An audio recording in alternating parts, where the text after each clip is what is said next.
It happened in an instant. Some rubbing alcohol, a lighter, and absolute terror. It was just extreme heat and flames, and it seemed like the whole house was on fire. The house was not on fire, but Melvin McDaniel was. His arms, chest, and hands engulfed in flames. He battled to tear off his burning clothes.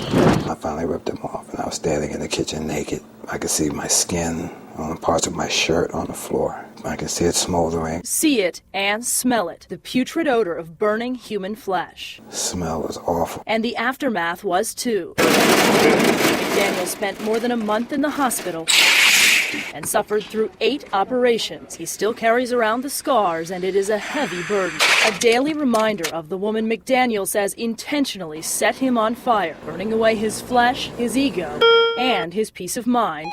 That woman was his girlfriend. Was she trying to kill you? I think so. And if he's right, she would certainly not be the first. Each year in this country, 600 men are killed by their wives, girlfriends, or exes. You hear the statistics for female victims of domestic violence. We know that every 15 seconds a woman is battered. But how often is a man battered by a woman in the United States? Well, the number is the same, every 15 seconds.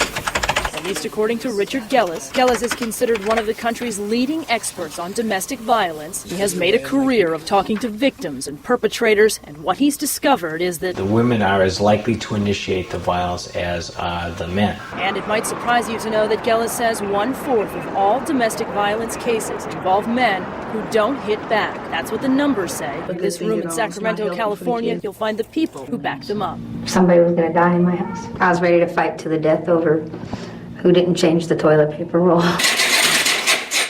These 3 women have all been locked up for violent behavior, usually against a husband or boyfriend. The women have also done time in an anger management class run by Claudia Diaz. Do you think people would be surprised how many women come here? Amazed. I think they would be surprised how many women engage in physical violence. The Sacramento program is one of just a handful of anger management programs in the U.S. targeted toward women who abuse their male partners. You think that can't nothing happen to you. I mean, you just can go through life and do it and hit and slap and punch. And I thought it was really cool to be a tough guy. Yeah, defend yourself. So if there are men who are victims of domestic violence, it seems that there would be shelters to house those men. But we searched the whole country and found just one domestic violence shelter that accepts men.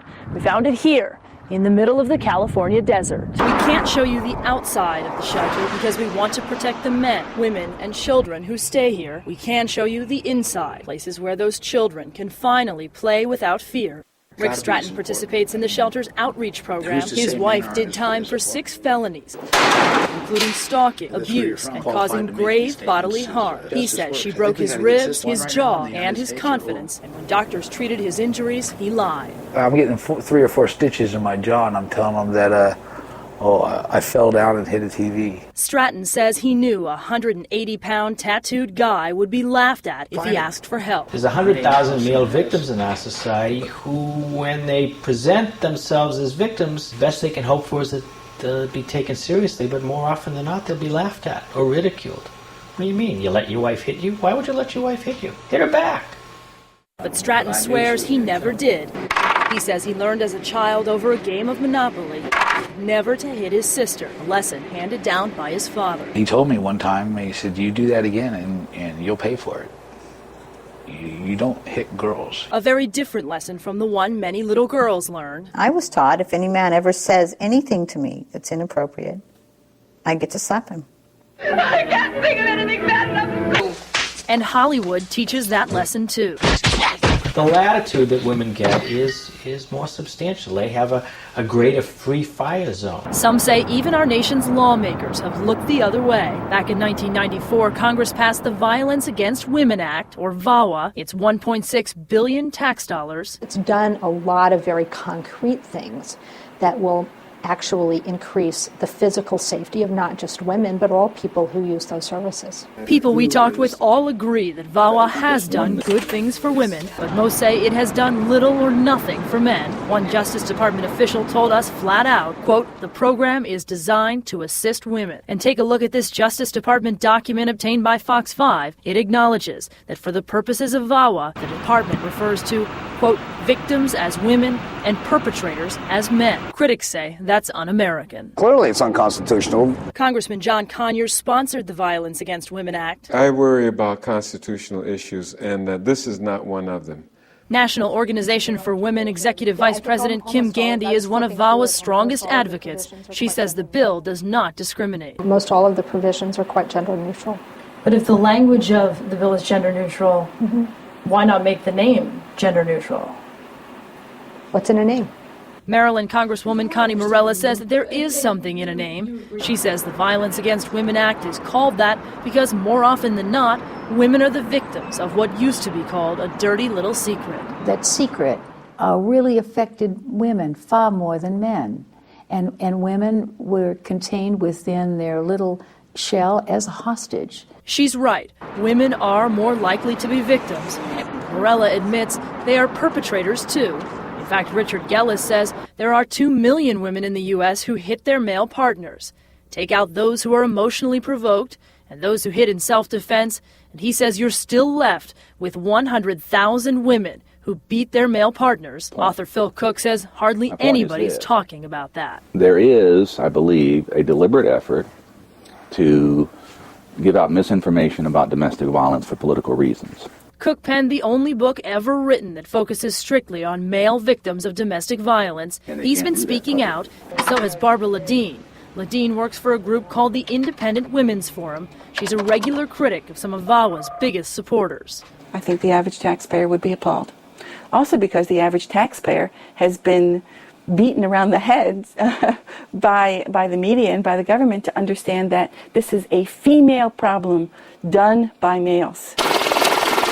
Lobbyists for men's organizations say the American taxpayer has bought into those negative stereotypes of men. They stay after work, they have sex with their secretaries, they go to the bar with their buddies, they get drunk, they go out and have sex with the waitress, then they come home, beat the wives, and have sex with the children. Back in the 1970s, as America fought a war in Vietnam, another battle, the one between couples, came into the spotlight here at home. Back then, people thought only men could be abusers. Claudia Diaz says that got women the help they needed. And it was a great paradigm. It worked, it was effective, and it's not realistic.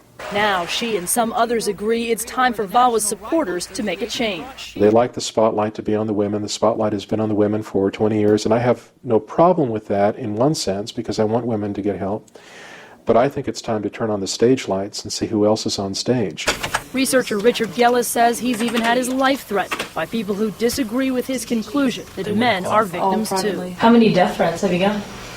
10, 12. Rick Stratton says that sort of active effort to hide information is dangerous. I can't be an isolated incident. I can't be.